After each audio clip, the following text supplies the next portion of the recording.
వే gold trusted gold buyers మీరు తాకట్టు పెట్టిన బంగారాన్ని విడిపించి ఈ రోజు ఉన్న మార్కెట్ ధరకు కొనబడను.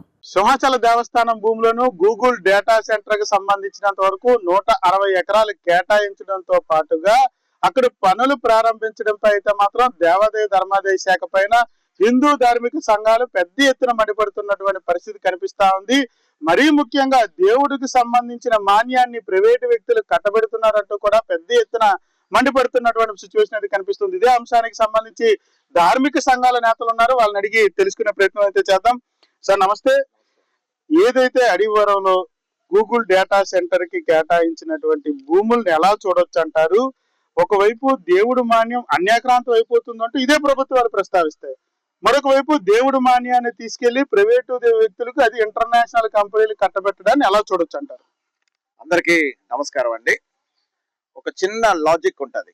ఇప్పుడు మనం వెళ్ళి ఎవరికైనా సరే ఒక చిన్న కత్తిగట్టు పెట్టామనుకోండి, దాన్ని ఏమంటారు అంటే ఇది ఒకడు వచ్చి నన్ను పోవడానికి వచ్చారు అని చెప్పేసి అంటారు. అదే ఒక డాక్టర్ వచ్చి కత్తిగట్టు పెడితే ఆపరేషన్ అని ఒక మాట అనేది మాట్లాడేస్తారు.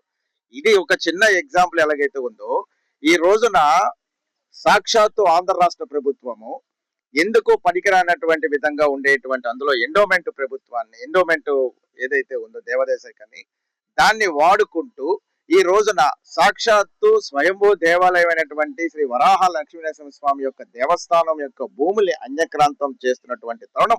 ఈ రోజున ఎవరిచ్చారు వీళ్ళకి ఆ పర్మిషన్? ఒక 160 ఎకరాలు ఒక పక్క నుంచి మేము ప్రకృతి ప్రేమికులము, ప్రకృతిని మేము ఎంతో ప్రేమిస్తుంటాము, ప్రకృతి విధి విధానాలు మేము పాటిస్తామని చెబుతూ ఈ రోజున దేవస్థానం భూమిని అన్యక్రాంతం చేసే విధంగా అక్కడ గోతులు తవ్వేసి ఇష్టానుసారంగా వాళ్ళకి నచ్చినట్టుగా ప్రకృతిని విధ్వంసం చేస్తూ దేవుడు తాలూకా భూములు అన్యక్రాంతం చేస్తూ ఇలాంటి ఘోరాతి ఘోరమైనటువంటి పనులు చేస్తూ ఉంటే నేను ఏ పని చేసినా అడగరు, నేను చెప్పిందే వేదం, నేను చేసిందే రాజ్యం అని చెప్పేసి అన్నట్టుగా ఈ యొక్క కూటమిలో భారతీయ జనతా పార్టీ అనేది ఒకటి ఉంది. అది హిందువుల యొక్క మనోభావాలు, సాంప్రదాయాలు, సంస్కృతిని కూడా పరిగణనలోకి తీసుకోవాలా? అది దేవాదాయ శాఖకు సంబంధించినటువంటి సాక్షాత్తు యొక్క స్వామివారి యొక్క దేవాలయానికి సంబంధించినటువంటి భూమి, దాన్ని మనం ఇలా చేయకూడదు చెప్పేసి అక్కడ స్థానికంగా ఉన్నటువంటి ఎమ్మెల్యేలు, స్థానికంగా ఉన్నటువంటి మంత్రులు, స్థానికంగా ఉన్నటువంటి వాళ్ళకి అనుగుణంగా మంత్రివర్గం ఏదైతే ఉందో, అనుగుణంగా ఏదైతే కార్యవర్గం ఉందో వాళ్ళందరినీ కూడా నోరు మూయించుకునేటువంటి దానిలో ఈ రోజున యొక్క ఆంధ్ర రాష్ట్ర ప్రభుత్వంలో చంద్రబాబు నాయుడు గారు తీసుకున్నటువంటి ఏకపక్ష నిర్ణయము. ఇది ఆయన ఎవరినైనా సంప్రదించారా? అది ఆ యొక్క భూమిని తీసుకునే ముందు అక్కడ గూగుల్ వాళ్ళకి మాట ఇచ్చే ముందు ఇక్కడ మీకు దేవస్థానం భూమి ఇస్తున్నాము అని చెప్పేసి మనం అనుకుంటున్నామని చెప్పేసి ఏ యొక్క భారతీయ జనతా పార్టీ వాళ్ళని కానీ ఆంధ్ర రాష్ట్ర ప్రభుత్వంలో ఉన్నటువంటి మా యొక్క చీఫ్ మాధవ్ గారితో కానీ లేదంటే మిగిలిన వాళ్ళతో కానీ ఎవరితో ఒక సంప్రదింపులు జరిపారా? పోనీ అక్కడ దాకా ఎందుకండి ఈ యొక్క సింహాచలం దేవస్థానానికి సంబంధించినటువంటి సాక్షాత్తు అశోక్ గజపతిరాజు గారితో ఏమైనా మాట్లాడటం అనేది జరిగిందా? పోనీ ఆయన మాట్లాడినట్టు ఎక్కడైనా సాక్ష్యాధారాలు ఉన్నాయా? అంటే ఏది లేనటువంటి పరిస్థితి, ఎక్కడా లేనటువంటి పరిస్థితిని ఈ రోజున అయ్యా చంద్రబాబు నాయుడు గారు మీ యొక్క ప్రభుత్వం భూమికి సంబంధించినటువంటి రుషికొండ భూమిని గత ప్రభుత్వంలో జగన్మోహన్ రెడ్డి గారు దాన్ని ధ్వంసం చేసేశారు, దాన్ని ఈ విధంగా చేసేశారు, ప్రభుత్వ అధీనాన్ని నాశనం చేసేశారు, ప్రభుత్వ ధనాన్ని నాశనం చేసేశారు, ప్రకృతిని నాశనం చేసేశారు అని చెప్పేసి ఇష్టానుసారంగా మీరు మాట్లాడి దాన్ని వాడుకొని మిగిలిన ఎన్డీఏ కూటమిలో మమ్మల్ని కూడా రెచ్చగొట్టి మీరు అక్కడ ధర్నాలని, రాస్తా రోకోలని, స్ట్రైక్లని అవన్నీ కూడా మా చేత చేయించి మీ ప్రభుత్వ డబ్బు కరెక్ట్ గా ఉండాలి అని చెప్పేసి మీరు అన్నారే, మరి ఇప్పుడు మీరు చేస్తున్న పని ఏంటి? అక్కడ మీరు అక్కడ విధ్వంసం చేయట్లేదా? సాక్షాత్తు స్వామి వారి యొక్క దేవస్థానానికి సంబంధించిన కొండని మీరు ఇష్టానుసారంగా తవ్వేసి గ్రానైట్ ని తీసేసి ఇష్టానుసారంగా తవ్వేసి ఎందుకు పనికిరానటువంటి విధంగా ఇప్పుడే ఇందాక కూడా నేను చూసాము, దాన్ని ఆ కొండ యొక్క తవ్వకాల్లో మేఘాద్రి గడ్డ రిజర్వాయర్ కూడా ముప్పు ఉంది అని చెప్పేసి చెప్తున్నారు. అంటే ఇదా సార్ ఇది? మీకు ఎవరిచ్చారా హక్కు? ఏ యొక్క దేవాదాయానికి సంబంధించినటువంటి భూములు ఏవైనా ఉంటే వాటి ధూపదీప నైవేద్యాల కోసం సాక్షాత్తు ఆ యొక్క స్వామివారికి ఉపయోగపడేటువంటి విధంగా ఉండాలి, కానీ ఆ యొక్క ప్రకృతిని కాపాడాలా, దేవుడి యొక్క సహజ సంపదని కాపాడాలా, దేవుని యొక్క విధానాలు కాపాడాలా. అంతేగాని వాటిని ధ్వంసం చేసేసి ఇష్టానుసారంగా మీకు నచ్చినట్టు విధంగా మీ యొక్క మెప్పు కోసం, మీ యొక్క ప్రోద్బలం కోసం, మీ యొక్క విధి విధానాలను చూపించుకోవడం కోసం అని చెప్పేసి ఇది చేస్తున్నాడు అది చేస్తున్నాడు అని చెప్పేసి విశాఖ నగరాన్ని మీరు కేవలం మీ యొక్క ఖజానా కింద వాడుకుంటున్నారు. మీకు నచ్చినట్టు విధంగా ఈ యొక్క రాజకీయ నాయకులు వాడుకుంటున్నారు. ప్రభుత్వాన్ని అని చెప్పేసి పేరుతోటి ఉద్యోగాలు వస్తాయి. ఎన్ని ఉద్యోగాలు వస్తాయి సార్ గూగుల్ సెంటర్ లో? ఒక్కసారి చెప్పండి. ఎటువంటి ఉద్యోగాలు ఇస్తారు మీరు? ఎంతమందికి ఉద్యోగాలు ఇస్తారు? ఆ ఉద్యోగాలు దేవస్థానం భూముల్లో ఒక పక్కన సాక్షాత్తు తిరుమల తిరుపతి దేవస్థానాల్లో ట్రస్ట్ బోర్డు నిర్ణయం మీరే కదా తీసుకున్నారు. అన్యమతస్తులు ఎవరు ఉద్యోగాలు చేయకూడదని మీరే కదా చెప్పారు. అన్యమతస్తులు ఎవరు ఉండకూడదని కూడా మీరే కదా చెప్పారు. మేమందరం కూడా హిందూ సంఘాలందరూ కూడా ఫైట్ చేసి చేసి చేసి అప్పుడు మీరు ఒక నిర్ణయానికి ఏదో తూతూ మంత్రంగా తీసుకున్నారు. ఇప్పుడు మీరు అక్కడ దేవస్థానం భూముల్లో అక్కడ పెట్టేటువంటి గూగుల్ సెంటర్ లో కేవలం హిందువులు మాత్రమే ఉద్యోగాలు చేస్తారా? అక్కడ ఎవడు అన్య మతస్థులు ఎవడు ఉండడా? అంటే ఇది మీకు ఇది బాగా అలవాటు అయిపోయింది సార్. ఉద్యోగాలు వస్తాయి, ఉద్యోగాలు ఇస్తాం, ఉద్యోగాలు చేసేస్తాం. ఎవరిని మోసం చేస్తారు సార్? ఎంతమంది వేలకు ఉద్యోగాలు ఇస్తారు? ఎంత క్రియాశీలకంగా నిష్పక్షపాతంగా ఇంతమంది యువతకి మేము ఉద్యోగాలు ఇస్తామని చెప్పేస్తారు. మీరు శ్వేతపత్రం మీద రిలీజ్ చేయగలటువంటి దమ్ము మీకుందా? అంటే దేవస్థానం భూమి అయితే అప్పనంగా వాడుకోవచ్చు. దేవస్థానం భూమి అయితే మనం ఎటువంటి విధంగా మనం చేసుకోక్కర్లేదు. దేవస్థానం భూమి అయితే ఏదో ఒక రకంగా ఎవరో కూడా మాట్లాడరు అని చెప్పేసి అని మీ స్వంత ప్రయోజనాల కోసం, మీ స్వంత లాభాల కోసం, మీ అధికార పార్టీ యొక్క ప్రోద్బలంతో మీ యొక్క అనురంగాన్ని గొప్పగా చూపించుకోవడానికి దేశంలో చంద్రబాబు నాయుడు గారు టాప్, ఆయన ఏం చేసినా సూపరు అని ఒక విధానాన్ని క్రియేట్ చేయడం కోసం అని చెప్పేసి సాక్షాత్తు స్వామివారి యొక్క దేవస్థానం భూములు మీరు అన్యక్రాంతం చేస్తున్నారు. ఇది ప్రాక్టికల్ గా చేస్తున్నారు సార్. ఇక్కడ ప్రధానంగా ప్రజల్లో కూడా ఒక ప్రశ్న మొదలైంది. ఏదైతే ఎండోమెంట్ కు సంబంధించి పంచగ్రామాల సమస్య అసెంబ్లీ వేదికగా ఇక్కడ ఉన్న ఎమ్మెల్యేలు మాట్లాడారు. గూగుల్ డేటా సెంటర్ కోసం మాట్లాడలేని వ్యక్తులు ఇక్కడ ఉండేటటువంటి ఏదైతే పంచగ్రామాల సమస్య మీద మాట్లాడారు. పంచగ్రామాల సమస్య నెరవేర్చలేనటువంటి ప్రభుత్వాలు దేవుడి మాన్యాన్ని తీసుకెళ్లి గూగుల్ డేటా సెంటర్ కి ఇవ్వడాన్ని ఎలా చూడొచ్చు అంటారు? ప్రజలకు కనిపించరా? ఓట్లకే కనిపిస్తారా ప్రజలు? ఇది కేవలం దోపిడీ.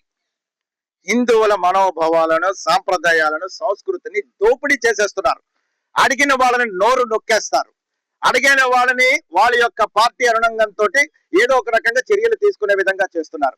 ఇప్పటిదాకా పంచగ్రామాల సమస్య తీరలేదో బొర్రో అని చెప్పేసి అని సాక్షాత్తు ఇక్కడ ఉన్నటువంటి ప్రజలు బాధపడుతూ ఉంటే, ఇదిగో మేము తీరుస్తాము, మా ప్రభుత్వం తీరుస్తుంది, మేము ఇది చేస్తాము అని సిగ్గు లేకుండా ఓట్ల కోసం అడిగినటువంటి ఇక్కడ స్థానిక కార్పొరేటర్లు కానీ, ఆ పంచగ్రామాలకు సంబంధించినటువంటి ఎమ్మెల్యేలు కానీ కనీసం మినిమం అయ్యో మన రోడ్డు మీదకి వస్తాము, రేపు మళ్ళీ మనం ఒక నోటిఫికేషన్ ఇచ్చాము, కార్పొరేషన్ నోటిఫికేషన్ ఇచ్చాము, మన ఓట్ల కోసం వెళ్ళాలి అని అడగడానికి కనీసం ఏ పంచగ్రామాల సమస్య అనేది ఒకటి ఉంది. అయ్యా చంద్రబాబు నాయుడు గారు ఆ సమస్యను తీర్చండి, మీరు ఏదో ఒక రకంగా దీన్ని ఒక పంచగ్రామాల సమస్యను తీర్చి దీన్ని డెవలప్మెంట్ చేయండి అని చెప్పేసి అవన్నీ అడగకుండా ఇప్పుడు అక్కడెక్కడో గూగుల్ సెంటర్ కోసం ఇంత ఆర్భాటం చేసేస్తున్నారు. సార్ గూగుల్ సెంటర్ పెట్టడానికి ఎక్కడ ప్లేస్ లేదు ఆంధ్ర రాష్ట్రంలో?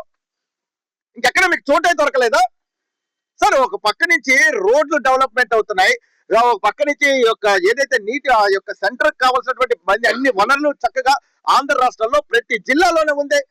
విజయనగరంలో పెట్టొచ్చు కదా, భోగాపురం దగ్గరలో పెట్టొచ్చుగా, ఎయిర్పోర్ట్ కి దగ్గరలో పెట్టుకోవచ్చుగా, ప్రభుత్వ భూములు బోల్డ్ ఉన్నాయి వాటిల్లో పెట్టుకోవచ్చుగా. కాదు, దేవస్థానం భూముల్లోనే మీరు పెట్టుకోవాలా.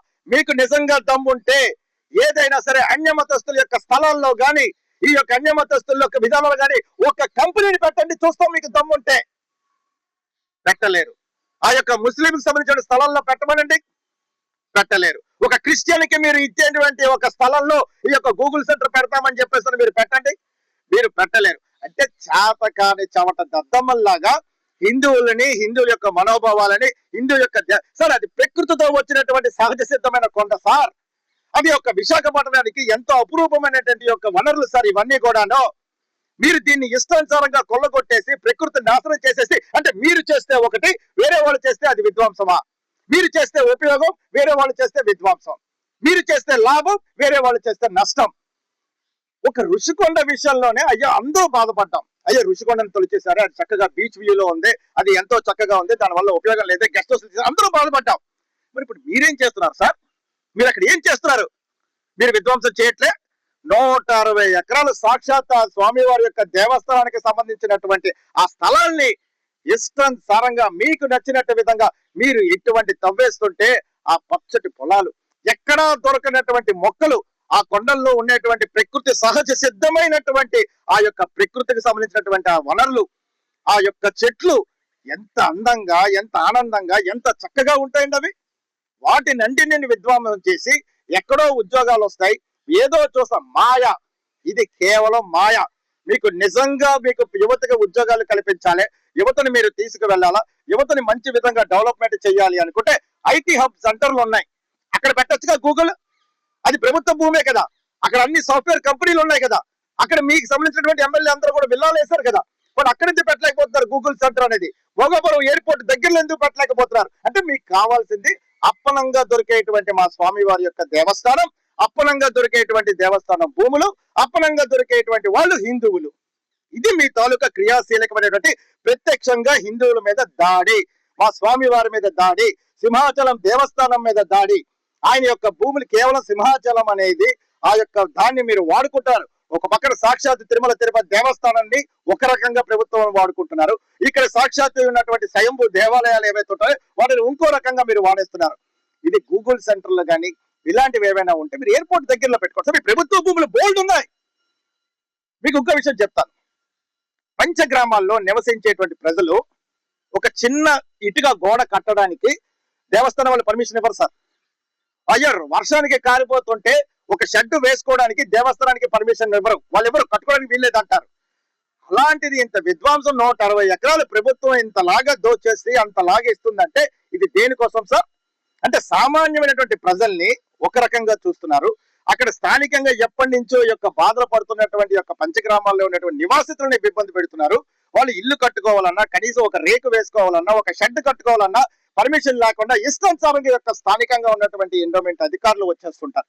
కానీ ఈ రోజుని ప్రకృతిని విధ్వంసం చేస్తున్నారు. ప్రకృతిని సాక్షాత్తు యొక్క స్వామి వారికి సంబంధించినటువంటి యొక్క దేవస్థానానికి సంబంధించినటువంటి ప్రకృతి వనరులైనటువంటి సహజ సిద్ధమైనటువంటి ఆ సంపదని, దేవస్థానం భూమిని, దేవస్థానానికి సంబంధించిన అన్ని దారులుగా ఉన్నటువంటి దారిలో ఉన్నటువంటి భూముల్ని అన్యక్రాంతం చేస్తున్నటువంటి యొక్క ఆంధ్ర రాష్ట్ర ప్రభుత్వం హిందువుల మనోభావాలని దెబ్బతీసే విధంగా ప్రవర్తిస్తుంది.